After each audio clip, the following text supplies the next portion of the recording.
He fell asleep in New Jersey before the bombs hit the ground. Broadcasting from a bomb shelter, he is the nuclear clown. You know, there's an old saying, when one door closes, don't you know how to knock? Meaning that sometimes in life, something bad will happen, but then something good will happen. Every cloud has a silver lining, and what have you. And that's kind of like what's going on with myself and the Netflix Instant Queue. You see, I'm a big Eddie Izzard fan, and for those of you who don't know, Eddie Izzard is a comedian, an English comedian who's very, very funny, and whom I like quite a bit. And he had, I believe, five of his stand-up specials on the Netflix Instant Queue, and I watched them quite a bit. And they're very, very funny. Very, very, very good stuff. Particularly, I liked Glorious, Dressed to Kill, and Circle. Those three were just like back to back to back. Very, very funny. Very, very good stuff. His newer things, Eddie Izzard is a transvestite also. He dresses like a girl. He's not gay, but he dresses like a woman. And while normally this doesn't really bother me so much, as you know, it's not too much for me to get around to sit and watch a performance of his, but on seeing clips of his most recent, or one of his more recent specials, Sexy with an IE, he's got boobs. Now, not like breast implants, but he's got like boobs, like he put like fake boobs under his shirt or dress or whatever. And as much as I like to think I'm mature and open-minded about things like this, it's very, very difficult for me to get around that. I don't even think it's really because he's dressed like a woman and he has the boobs.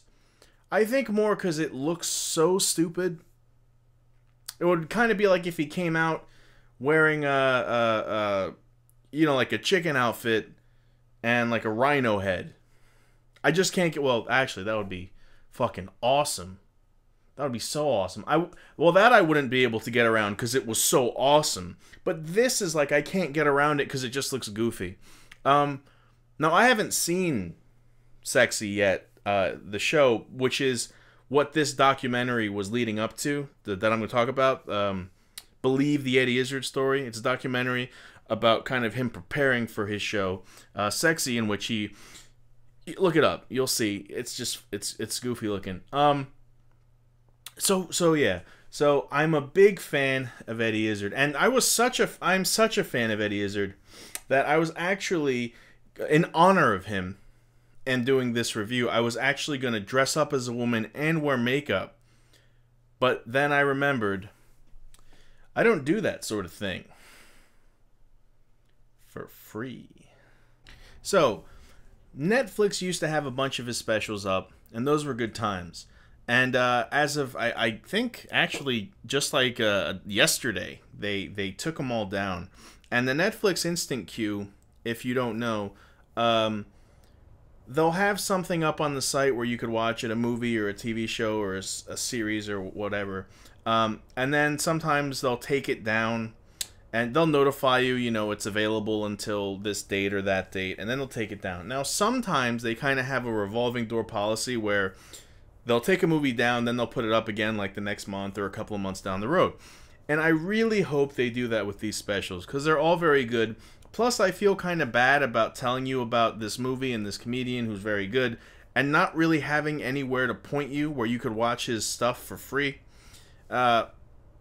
I guess YouTube, but really, I don't think YouTube is a very good medium for his comedy because you kind of have to, it's not good in small doses. If you're watching little snippets, I think some of the effect is lost on the way he kind of approaches comedy in his stage act and all that stuff. But so yes, I apologize for his stuff not being on the Instant Queue, but you can watch the you can get a good little, I guess, a sample of his stuff by watching Believe the Eddie Izzard Story on Netflix, because it's cut throughout it are little clips of bits from some of his stand-up shows, so you can get an idea of if you'd like it or not. And I think that as a movie, well, it's a documentary, so I guess I don't have to do spoiler-free reviews because there's no plot, I guess. It's a documentary, like he's alive now, so he doesn't die or anything at the end. There's no, I guess, plot twists in a documentary, but I thought the documentary was, it was well done, and I thought that kind of a double-edged sword, I felt, with them throwing in clips of his different shows, because I think it's great if you're new and you've never really seen his comedy before to get a feel for his particular style. That being said, I don't really think you're going to watch this without knowing who he is. So for me, someone who's seen all these specials numerous times, I found myself kind of wanting to skip the clips and go right to more information, stuff I haven't heard before. And there is a lot of like his early stuff, his early stand-up is on here, it's things that I've never seen. But to me, I found myself not really liking the little clips that they threw in. I guess pretty much you're not gonna go see this blind. I mean, if you think Eddie Izzard's funny, you're gonna like this movie. If you've never heard of him before, well, there's no reason for you really to watch it, I guess, without really seeing any of his other performances.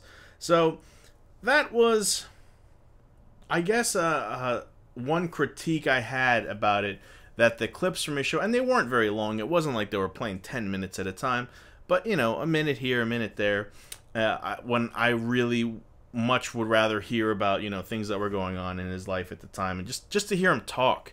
And Eddie Izzard does quite a bit of speaking throughout the movie. They interview him a lot. He talks a lot in the movie, and they also show some people that he used to do comedy with, some of his friends, people that he's worked with. Robin Williams is in it for a little bit too. But I found that I was kind of spoiled with the Mike Tyson documentary, and I kind of see all that extra shit as not as interesting to me as just if they sat Eddie Izzard down and had him talk about his life for the entirety of the movie. I guess in documentaries, or I guess biography type things like this, I don't really care what his best friend thought of this or that. When the guy's still alive and the guy can tell you himself, I don't really see the need for the secondhand information. One thing in the documentary that I never knew, never read about or anything. But then again, I'm an ignorant American. There was some kind of scandal, which is so ridiculous. There was a scandal involving Eddie Izzard, and I use the term scandal so loosely because somebody went to his live show and complained that he did a lot of material from the special that he had just released on video, Dressed to Kill.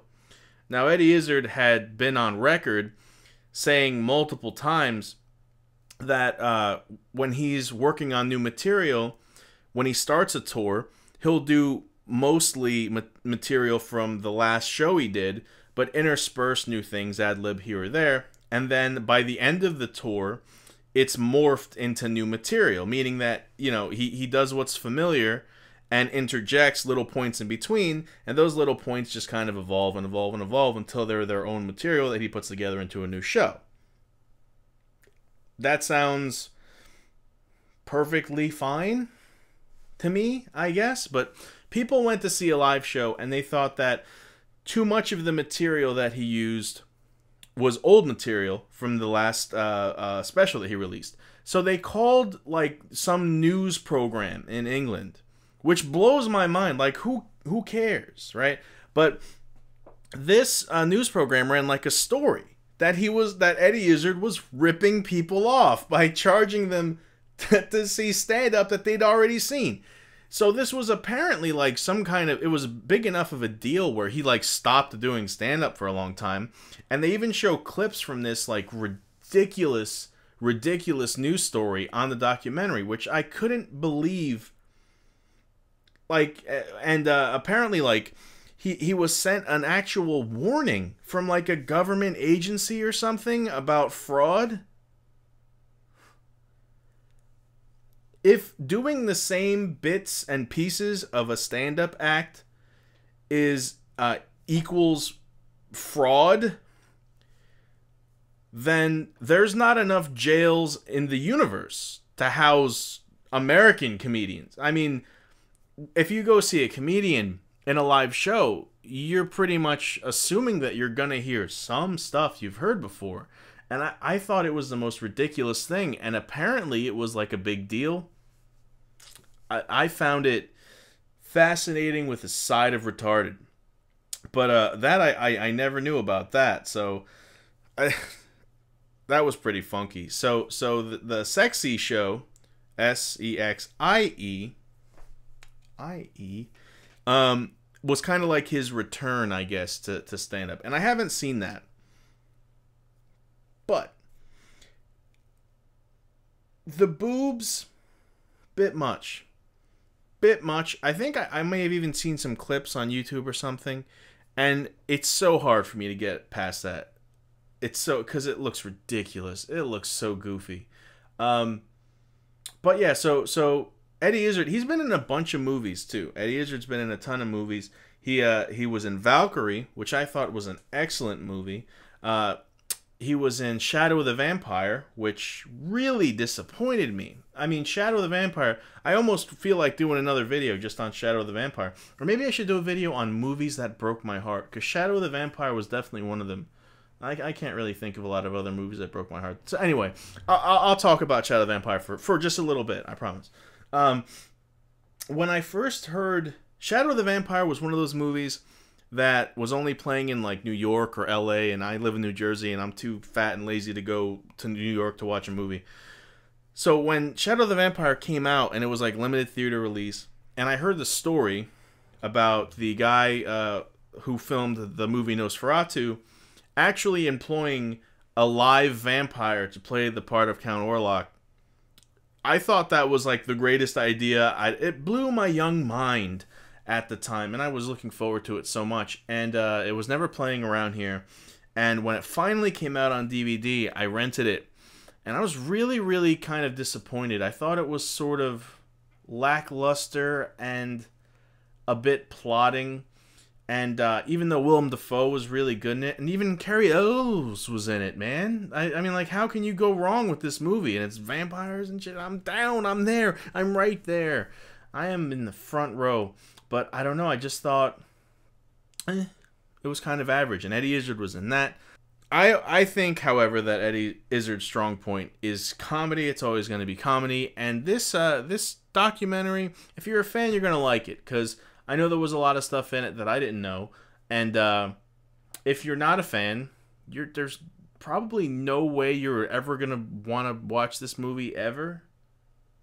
Because, you know, it's the equivalent of like, hey, Dave, you want to watch a documentary on Derek Jeter? Or insert sports person that Dave knows nothing about because I don't watch sports because look at me. So yeah, Believe, the Eddie Izzard story. It's on the Netflix Instant Queue, and it's not bad. It's not bad at all. So hopefully, given time, Netflix will put back up all the series that they took down and make me a happy little monkey. And until that time, I am going to continue in protest. I'm going to continue to not dress up like a female. But when all 5 of those specials are back on the instant queue, I will be prancing around my home in a leotard, and I may just post it if you're lucky, and if you have a PayPal account, huh? Yeah.